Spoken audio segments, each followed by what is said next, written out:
So, Kate, this novel, when it was written, was sort of bold and provocative. Now, obviously, we've moved on with this sort of issue. How important was it to capture that initial essence so the audience didn't go, it's no big deal? Yes, it was. It was her second, but Highsmith's second novel. It was written under a pseudonym, and it describes a relationship, a love between two women, which is, of course, not only frowned upon but illegal.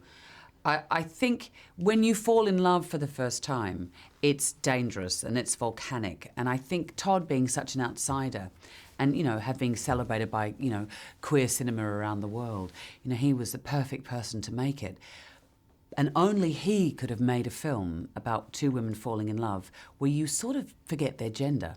It's an impediment, but another impediment to their love is the age gap and the class difference, and and therefore the gap between Carol's sort of urbane world weariness, her experience, versus Theresa's relative inexperience. I mean, my next question was, this is a love story, but you forget the gender. That was literally the words, because you do. I mean, how much of a testament is that? This is grown-up filmmaking. It's nuanced, isn't it? And we don't see that on the big screen very often. Yes. This sort of script now and this kind of intelligence with the plot usually is on television now. It's Yes, kind of thing you see I mean, there. I think the conversation has changed in most of the Western-speaking world, and I think if this film had been made 10 years ago, because of course it's been a labour of love, the screenplay's been around for a long time, and has taken a long time to get the film made. But if it had been made and viewed 10 years ago, even if it had been made exactly the same frame by frame, I think it would have been viewed as a much more political film.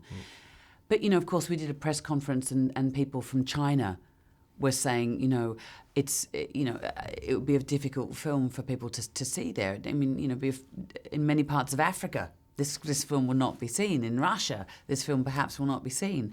So it's, it's not necessarily the fact that these two women are falling in love, same-sex relationship. It's by no means easy all around the world. That's interesting. I've actually never thought of it like that. The fact that here or in the States or Australia we might think, no big deal, but actually it's shocking because it is so recent and it is an issue still going on around the world. Yeah, it is.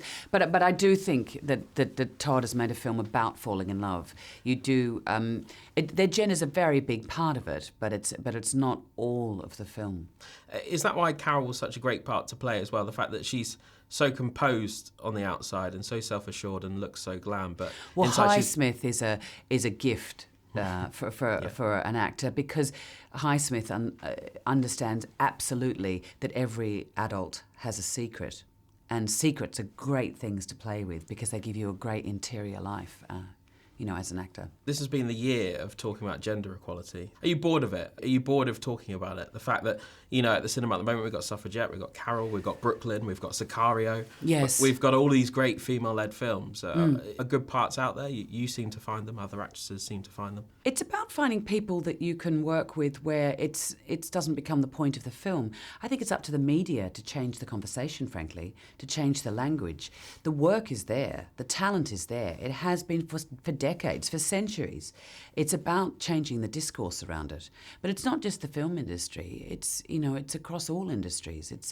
It's equal pay for equal work. It's about having access. And I think that there's a critical mass of women talking about the film industry, behind the camera, in front of the camera, who are producing, who are making the work. And then it's about how it's discussed, so that an audience can enter open-armed, so that audiences can have access to it in the multiplex, And just finding another discussion that sort of carries on and the media keeps going with, Oscars. You're up against yourself. Here you are. The media's so guilty. Yeah, you're up against yourself, right? Well, I mean, I don't know about that. I mean, I think it's that time of year, isn't it? And if you can harness that buzz, and if there's a buzz around Carol, that's fantastic, because what it does is it makes an audience excited to go and see the film.